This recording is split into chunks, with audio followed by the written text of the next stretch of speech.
Tu dis nique la France et puis ensuite tu dis vive d'autres pays. C'est tes origines, mais je veux dire, si tu as choisi la France, c'est bien parce que tu as voulu quitter ton pays pour venir en France. Je dis excuse tout le monde, j'ai pas fait exprès. Normalement, je fais pas ça.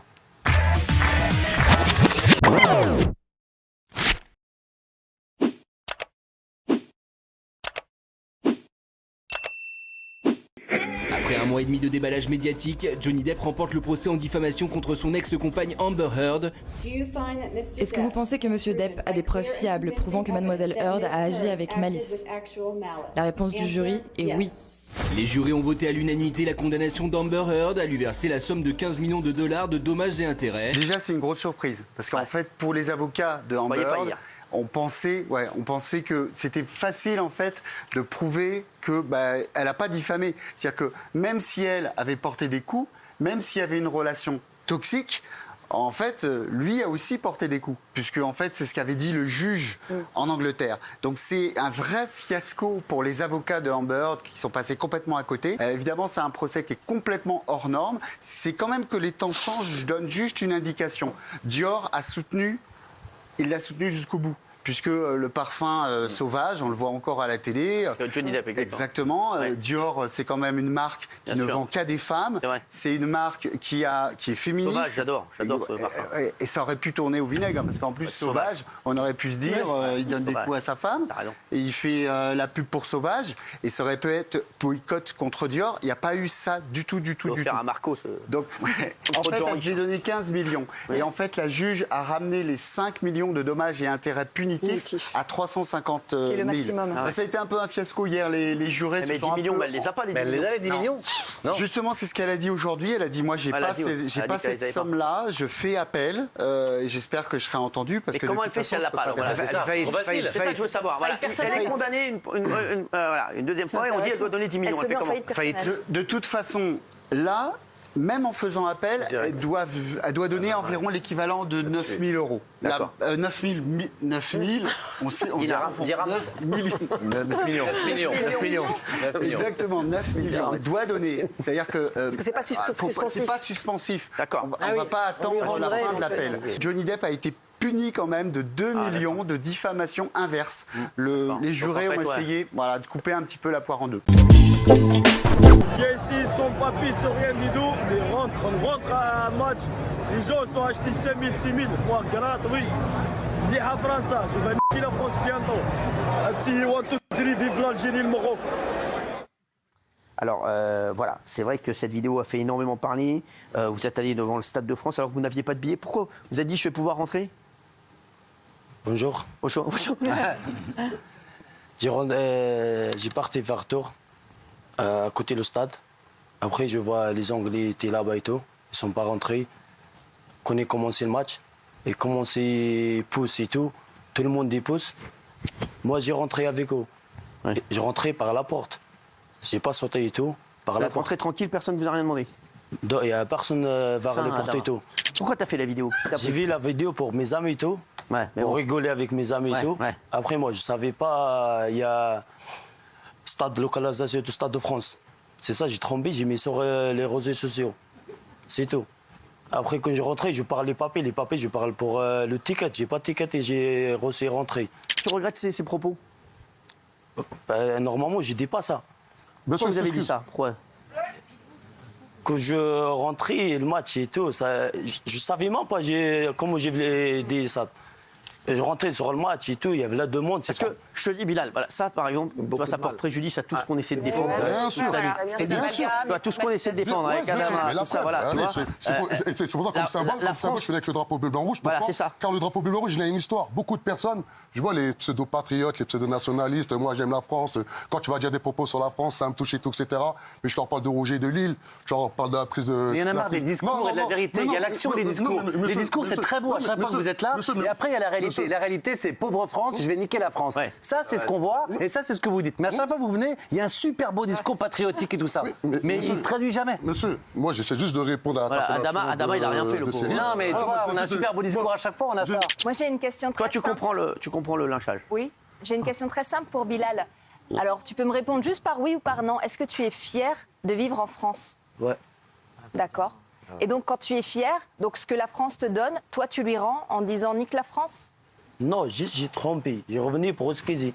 Mais en fait, là, dans ce match, parce que est-ce qu'il y avait le Maroc ou l'Algérie qui jouait? Non, non. Ouais. Alors, pourquoi est-ce que du coup, tu as dû parler du Maroc et de l'Algérie aussi? Oui, ça a le droit. Oui, mais d'accord. Non, mais je suis d'accord. Mais en fait, en France, tu dis nique la France et puis ensuite tu dis vive d'autres pays. C'est tes origines. Mais je veux dire, si tu as choisi la France, c'est bien parce que tu as voulu quitter ton pays pour venir en France. Et si tu l'aimes et si tu la respectes comme tu dis, tu n'as pas le droit de dire tu as pas le droit de dire nique la France. Ouais. C'est pas bien. J'ai touché toute la France, toute la France. Ouais. Normalement, j'ai pas de droit de dire ça. Mais pourquoi tu l'as dit? Je l'ai dit, c'est la première fois que je rentre au stade. Je savais même pas comment je parle au Stade de France et tout. Je savais même pas comment il est sorti. Bah, si tu rentres dans le Stade de France, tu dis vive la France. Je suis trop content, vive la France. Oui, je l'ai dit, elle est bien, mais à France et tout.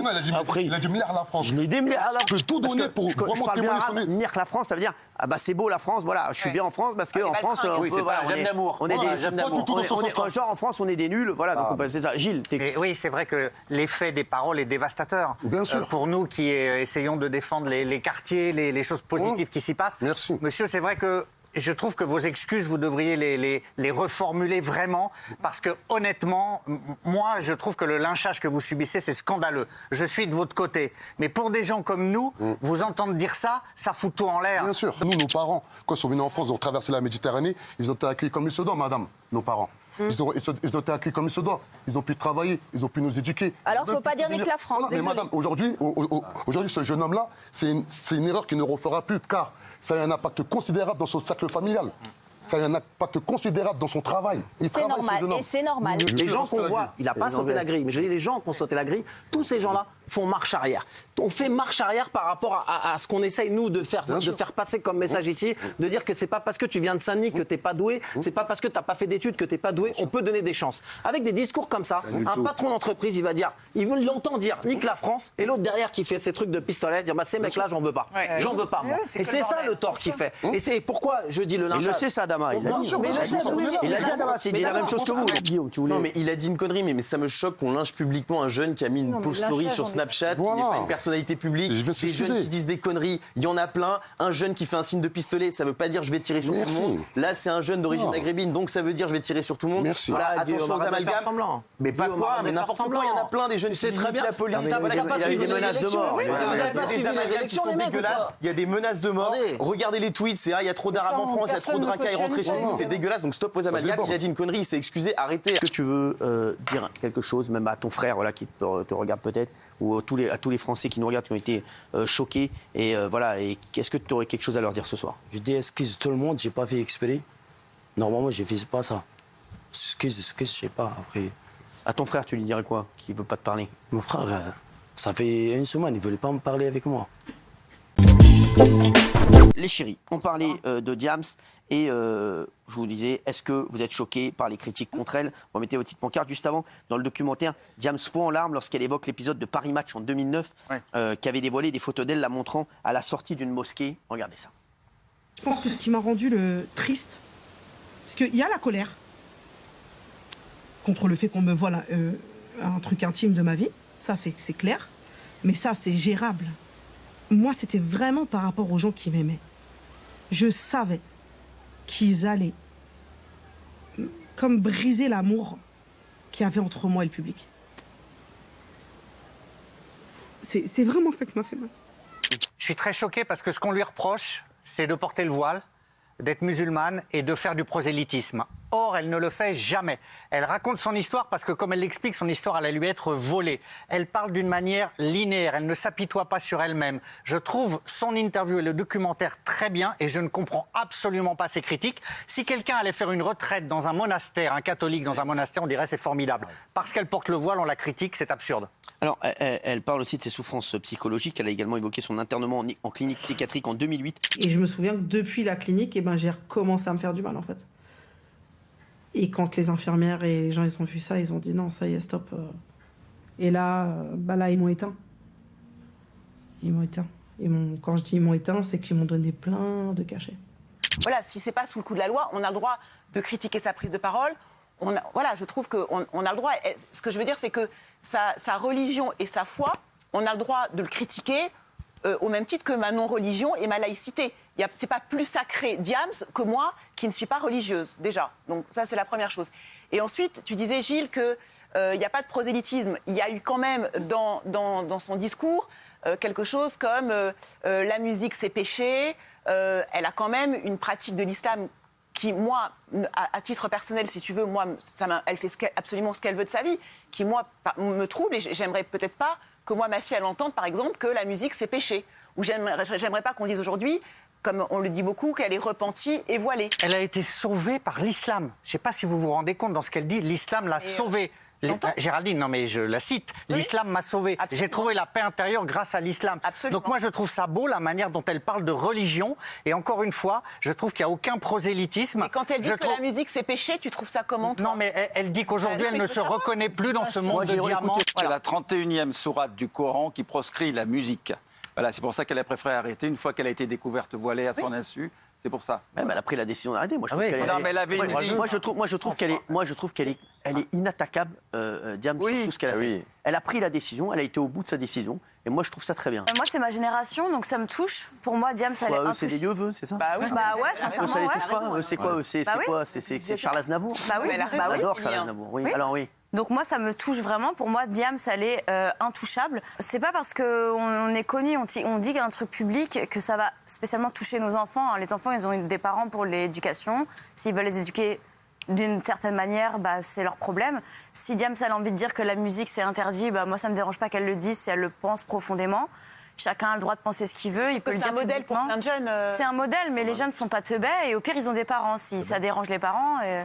La musique est proscrite, bah, pourquoi pas. Après, moi, ce que j'aurais aimé, c'est qu'elle le dise plus tôt. Voilà. Nous, on aurait aimé plus d'explications plus tôt. Alors, on est hyper content qu'elle le fasse si tardivement, et c'est son choix. Mais moi, j'aurais même aimé qu'elle en parle plus tôt. Ouais. Bah oui, mais après, elle s'est retirée, critiquée par les médias. Bah, bien sûr, je comprends. Elle avait envie vraiment de se retirer. Je vous parle en tant que fan, bien sûr. Ce qui dérange, on ne va pas se mentir, c'est qu'elle ait choisi de se tourner vers l'islam. Ça avait fait l'église. Alors, elle fait l'église. Quand tu rentres au couvent, que tu deviens curé, tu renonces à l'argent, tu renonces à te marier. Non. Et tu dis c'est mal de trouver une solution dans la religion. Si elle, ça l'a permis de vivre mieux. Mais tu ne peux pas dire que c'est mal. Non, tu as dit c'est mal de se retourner vers une religion. Même si elle avait été dans la religion juive, si elle avait mis la religion juive, on n'aurait pas fait ça. Il y a beaucoup trop de religions. Tu vois bien que la religion. Mais oui, mais ça on est d'accord. Moi, je trouve Géraldine que tu lui fais un mauvais procès parce que on voit bien sur les réseaux sociaux, elle est attendue tout le temps. Elle pourrait parler tout le temps. Elle pourrait faire du prosélytisme vraiment. On la suivrait comme un guide spirituel. Elle ne le fait pas quand elle répond à des questions. C'est vraiment à dose homéopathique. Elle a préféré faire ce documentaire elle-même, justement, pour qu'on ne fausse pas ses propos. Mais franchement, on ne peut pas dire qu'elle se montre et qu'elle fait du prosélytisme. C'est un faux procès, là, je trouve.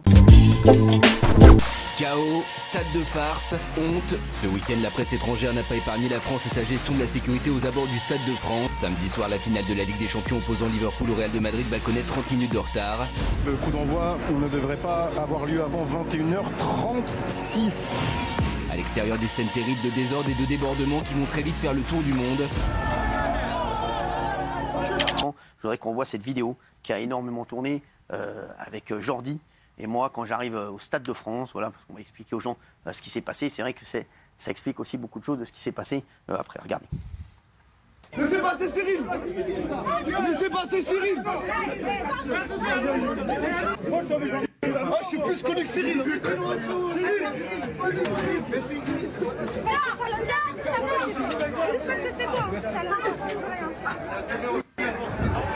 Cyril, je suis passé de ma partie!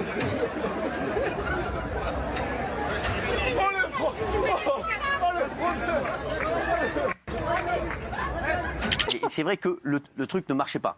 En fait, pourquoi? Parce que comme il y a eu énormément de phobies, ça se bloque à un moment. C'est ça, Jordi? Ouais, c'est ça, exactement. Donc il y avait vraiment une foule incroyable parce qu'à un moment, il y a eu tellement de phobies qui sont passées que la machine, le tourniquet se bloque. Donc forcément, voilà, c'était plus possible de passer, il fallait passer en dessous. Et c'est Jordi, gentiment, qui me dit, bah, passe en dessous, parce qu'il voyait de plus en plus de gens arriver pour faire des selfies, pour faire des trucs. Donc il m'a dit, passe en dessous, comme ça au moins, tu tireras plus vite. C'était d'ailleurs la bonne solution. C'est ça, puisque justement, il y avait beaucoup de monde derrière qui poussait. Et je me suis dit directement, t'étais là, donc je me suis dit, vas-y, en priorité toi quand même, puisque t'es une personnalité publique. Donc je me suis dit, vas-y, tu vas passer. Et... Ouais, non, mais en plus, parce que comme tu voyais qu'il y avait beaucoup de gens qui... Et surtout, tu avais passé ton billet aussi, hein, puisqu'on le voit pas aussi. Exactement, ouais. Alors, c'est vrai que c'est une rigolade, parce que il y a quand même des gars qui se sont dit que j'ai été allé au Stade de France sans billet avec mon fils. Non mais il y a quand même des journalistes, c'est quand même des génies, non mais franchement, qui se sont dit, Hanouna il s'est dit il va prendre la voiture samedi soir, il va aller au Stade de France pour voir Karim Benzema parce qu'ils savent que je le kiffe. Hein, il s'est dit il va appeler Karim, il va appeler personne, il va y aller, c'est retransmis sur Canal+. En plus. Ouais, c'est quand même, voilà, on est dans le même mot. Ils se sont dit il va prendre sa voiture et il va se dire je vais aller frauder au Stade de France. Les gars, c'est quand même des génies. Les gars, ils ont même fait des articles très sérieux pour savoir si j'étais bien passé sous un tourniquet, si j'avais des billets, si j'avais fait passer des gens. Regardez, LCI, les vérificateurs Ligue des Champions. Oui, Cyril Hanouna est bien passé sous une barrière au Stade de France. Non, mais c'est incroyable. Après, regardez, c'est pas fini. Donc après, Ligue des Champions. Non, Cyril Hanouna n'a pas forcé le passage pour rentrer au Stade de France parce qu'ils ont vérifié. Donc c'est une darka incroyable. Là, je voulais dire que là, c'était dans le stade. Si on peut remettre les vidéos, les deux premières images, celui-là, c'était dans le stade. Les vidéos d'après. Si on peut les voir, c'est pas dans le stade, c'est le préfiltrage qu'ils ont sauté. C'est-à-dire, c'est quoi en fait? C'est-à-dire que là, par exemple, ça c'est pas dans le stade, ça c'est le préfiltrage, c'est en dehors du stade. D'accord. Oui, ça c'est en dehors du stade aussi. En fait, il y a le stade, il y a un préfiltrage et par rapport aux faux billets, les Anglais, ils ont acheté là-bas les faux billets. Arrivés ici, ils savaient pas si c'était des faux billets. Et à un certain moment, il y a eu une cohue. Donc là, ils ont commencé à forcer. Et donc après, là, ils ont profité. Donc là, c'était dans le stade, mais les deux images d'après, c'était pas dans le stade. Donc il y avait plus de bordel au niveau des supporters de Liverpool. Donc au niveau du préfiltrage avec les faux billets, à un moment ils ont réussi à contrôler et à un moment il y avait tellement qu'il y avait beaucoup de billets et moi je confirme, je ne suis pas confirmé mais il y avait au moins 20 à 40 000 faux billets. Donc là ça a commencé à faire la cahuée et puis après ils sont rentrés. Moi, samedi, j'étais avec les supporters anglais dans le RER D. Ils se montraient leurs billets à 490 €, 690 € valeur faciale. Entre eux, ils se disaient c'est des faux, on va pas aller à la fan zone, on va aller au Stade de France. Ils sont arrivés à 30 100 billets. Il y a une mafia à Liverpool. Vous avez fait le décompte? Il y a une mafia, il y a une mafia à Liverpool industrielle du faux billet. Ils avaient demandé des billets papier pour les falsifier. Mais la question par c'est pas ça. centaines, par milliers, mais le sujet c'est pas ça, c'est milliers. pourquoi ça arrive en France, pourquoi une telle polémique arrive en France. Il n'y a pas ça, il n'y a pas ça quand ça arrive à Kiev, il n'y a pas ça quand ça arrive à Madrid. Il y avait eu pareil à la dernière finale. Pareil. BFM TV, il y a Daniel Riolo qui a ciblé les bandes des cités et migrants. Ça a énormément fait parler, regardez. Personne n'a anticipé ce qui a fait que cette soirée est devenue un cauchemar, à savoir que ce mélange entre les bandes des cités de Saint-Denis et les migrants de Porte-de-la-Chapelle, ce mélange-là, d'ailleurs dans le rapport il y a 400-500 personnes, en mon avis c'était beaucoup plus, beaucoup plus, et ça a donné cet amalgame qui est venu mais faire des ravages dans les populations de supporters. On n'a pas encore beaucoup de supporters espagnols dans les témoignages, j'en commence à en recevoir quelques-uns. Moi ce qui m'énerve un peu, c'est qu'il y a des dizaines de milliers d'Anglais qui, excusez-moi l'expression, foutent le bordel au Stade de France. On frôle des morts et des blessés et on tape sur 30 jeunes de Saint-Denis potentiellement qui effectivement n'avaient pas de billets. Daniel Riolo, c'est ça que vous dites? Daniel Riolo et Monsieur Torres pareil, on tape, mais Daniel, je l'ai écouté, c'est pas du tout bien ce qu'il a dit. On tape sur des jeunes de Saint-Denis qui effectivement... On sait pas qu'ils viennent de Saint-Denis. Moi, je reproche à Daniel d'avoir ciblé, d'avoir fait de la politique et d'avoir ciblé des jeunes de Saint-Denis et forcément des hooligans noirs ou arabes des quartiers du Franc-Moisin et des quartiers de Saint-Denis, alors que ces jeunes-là qui n'ont pas de billets, effectivement, ils ont envie de voir le match, ils font une connerie, mais le problème n'est pas là. C'est pas un problème d'immigration, c'est pas un problème de Saint-Denis, c'est un problème d'Anglais qui sont venus dévaster, ruiner une finale. Donc que Daniel Riolo, là, je suis désolé, Monsieur Torres, vous pareil, c'est totalement faux ce que vous avez annoncé. Et oui, ça vient de tomber, le footballeur espagnol Gérard Piqué n'aime pas que courir en chaussettes dans le sable, mais aussi voir d'autres nanas en douce, sauf que Shakira l'a bien grillé et du coup lui a dit ciao. Gérard Piqué et Shakira vive sus últimos instantes. Ça va lui coûter un peu cher parce que les enfants ensemble, infidélité, ça peut coûter très très cher. Ah ouais, c'est cher. Ils sont pas mariés, mais le fait d'avoir des enfants, ça coûte très cher. Très cher. L'infidélité, attention, vous êtes mariés. Qu'est-ce qu'il veut? Alors, il est immensément riche parce qu'il a son salaire de footballeur et il a aussi une société qui s'appelle Cosmos qui gère des tas d'événements sportifs. Donc ça va lui coûter très cher. Elle est partie à Ibiza avec les deux enfants et on dit que ça fait plusieurs mois en fait qu'ils sont plus vraiment ensemble. Et lui, il sort toutes les nuits parce qu'elle n'a pas supporté avec les jeunes de Barcelone. Il est peut-être boulanger. Hein. Tu vois? Non mais voilà, ça peut arriver partout, même dans les couples de stars. C'est un couple et ça arrive. T'as confiance en Roger, toi? T'as confiance? C'est quoi cette question? T'as confiance en Roger? Mais ça peut arriver de son côté comme du mien. Il n'y a pas de. Non mais ça peut arriver. Non mais attendez. Allez, on passe un autre sujet, s'il vous plaît. On pense forcément que ça arrive que chez la personne médiatisée du couple ou la personne plus jeune ou la personne voilà. Mais en fait, ça peut arriver. Ça peut arriver à tout le monde. Voilà, ça peut arriver partout et c'est pour ça qu'il faut communiquer et s'aimer, se surprendre parce que sinon, ça peut arriver. C'est la mort du couple. Je le sais. Je vais surprendre, Cyril. Vous allez voir, je vais vous surprendre.